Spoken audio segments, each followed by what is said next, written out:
നിങ്ങളുടെ ഫേവറേറ്റ് സീരിയലുകൾ ടിവിയിൽ വരുന്നതിന് മുൻപേ സൺ നെക്സ്റ്റ് ആപ്പിൽ കാണാം. ഇനി എല്ലാവർക്കും മുൻപേ കാണൂ. ഇപ്പോൾ തന്നെ സൺ നെക്സ്റ്റ് ആപ്പ് ഡൗൺലോഡ് ചെയ്ത് സബ്സ്ക്രൈബ് ചെയ്യൂ.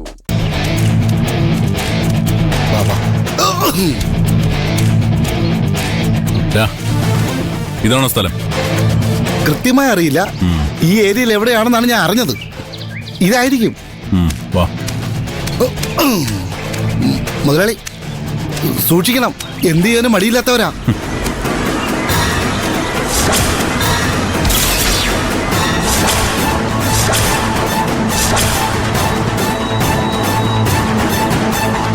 ഇവിടെ ആരെയും കാണുന്നില്ലല്ലോ.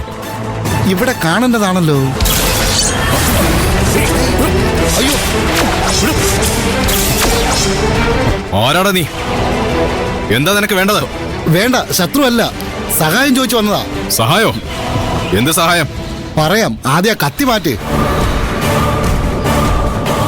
ഇതിലെ ആരാ ചെമ്പരന്ത് ഭരതൻ?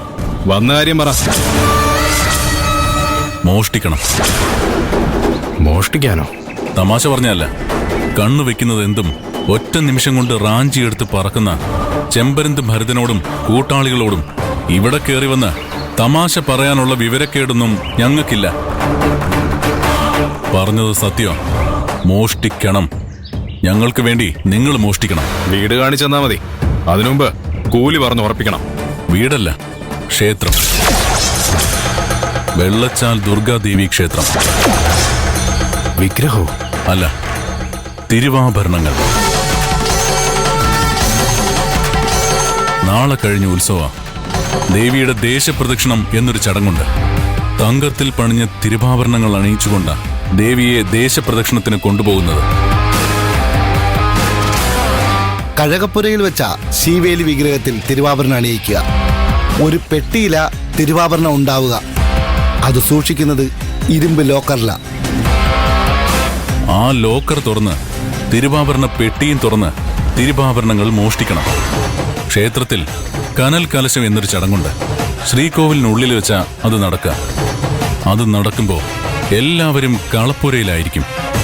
ആരും അവിടെ ഉണ്ടാവില്ല. ആ സമയത്ത് വേണം നിങ്ങളത് മോഷ്ടിക്കാൻ. അത് സാർ, ഞങ്ങൾ ഇതുവരെ ദൈവങ്ങളുടെ മുതൽ തൊട്ടിട്ടില്ല. അപകടം പിടിച്ച പണിയാ ഞങ്ങളുടേത്.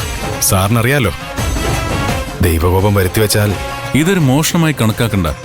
ചെറിയൊരു കണ്ണുപൊത്തിക്കളി അങ്ങനെ കണ്ടാ മതി. ദേവിക്ക് ദേവിയുടെ മുതല് നഷ്ടപ്പെടില്ല. ഞാൻ പറയുന്ന സ്ഥലത്ത് നിങ്ങൾ ആ തിരുവാഭരണങ്ങൾ ഒളിപ്പിക്കണം. അത് ഞാൻ അവിടുന്ന് കണ്ടുപിടിക്കുകയും അവിടുന്ന് അതെടുത്ത് ക്ഷേത്രത്തിൽ ഏൽപ്പിക്കുകയും ചെയ്യും. ഒരു തിരിമറി, അത്രയേ ഉള്ളൂ.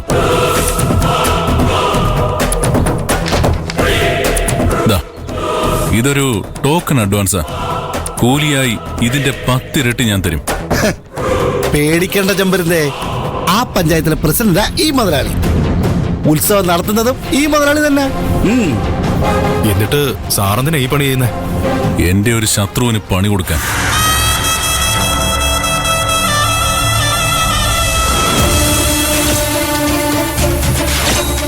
ഇവനെ പോലെയുള്ള വൃത്തികെട്ടന്മാരോട് എങ്ങനെ പെരുമാറണമെന്ന് എനിക്കറിയാം. നിന്നെ ഞാൻ വെട്ടിക്കൂട്ടും.